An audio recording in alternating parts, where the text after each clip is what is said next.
নবী মুহাম্মদ রাসূলুল্লাহ সাল্লাল্লাহু আলাইহি ওয়াসাল্লাম যাকে সৃষ্টি না করলে কুল কায়নাত আসমান জমিন কোনো কিছু সৃষ্টি হতো না, সেই নিদার চরিত্র এমন সুন্দর।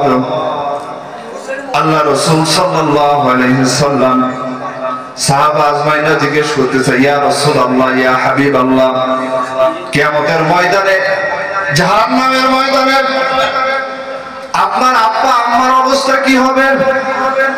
আল্লাহ রাসূল সাল্লাল্লাহু আলাইহি ওয়াসাল্লাম সাহাবা আজমাইনদের সামনে বললেন, আমার আব্বা এবং আম্মার অবস্থা কি হবে আমি জানি না, তারা আমার কোনো উপকারে আসবে না। আল্লাহ রাসূল সাল্লাল্লাহু আলাইহি ওয়াসাল্লাম যারাকে সৃষ্টি না করলে দুনিয়ার কোনো কিছুই সৃষ্টি হতো না। আল্লাহ রাসূলের গায়ে 1000 যুবকের শক্তি ছিল। কয় হাজার? 1000। যখন মালাকুল মউত তার রূহটা কবজ করার জন্য তার বুকের পরে যখন হাতটা রাখলো, মালাকুল মউতকে আল্লাহ রাসূল সাল্লাল্লাহু আলাইহি ওয়াসাল্লাম বললেন, ইয়া মালাকুল মউত, তুমি কি আমার বুকের পরে উহুদ পাহাড় চাপা দিলে? আল্লাহু আকবার।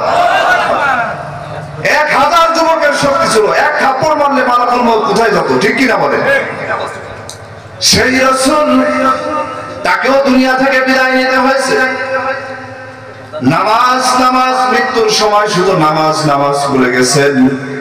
আমরা তার উম্মত হয়ে 5 ওয়াক্ত নামাজ যদি আদায় না করি, আমরা কিয়ামতের ময়দানে কি হিসেবে পরিচয় দেব রাসূলের শাফায়াত?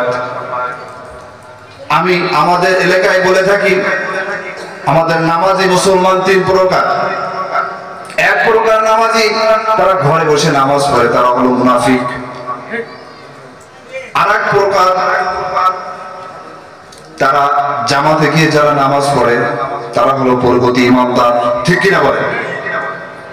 নামাজ পড়তে হবে। আল্লাহ তাআলা নামাজকে আপনার জন্য জামাতে পড়ার নির্দেশ দিয়েছেন কে? এক সাহাবী রাসূলের কাছে এসে জিজ্ঞেস করছে, ইয়া রাসূলুল্লাহ, ইয়া হাবিবাল্লাহ, আমাকে নামাজ কি মাকসুদ করা যায়? আমি অন্ধ মানুষ, চোখে দেখি না। আল্লাহ রাসূল সাল্লাল্লাহু আলাইহি ওয়াসাল্লাম বললেন, এটা মাফ করা যাবে না।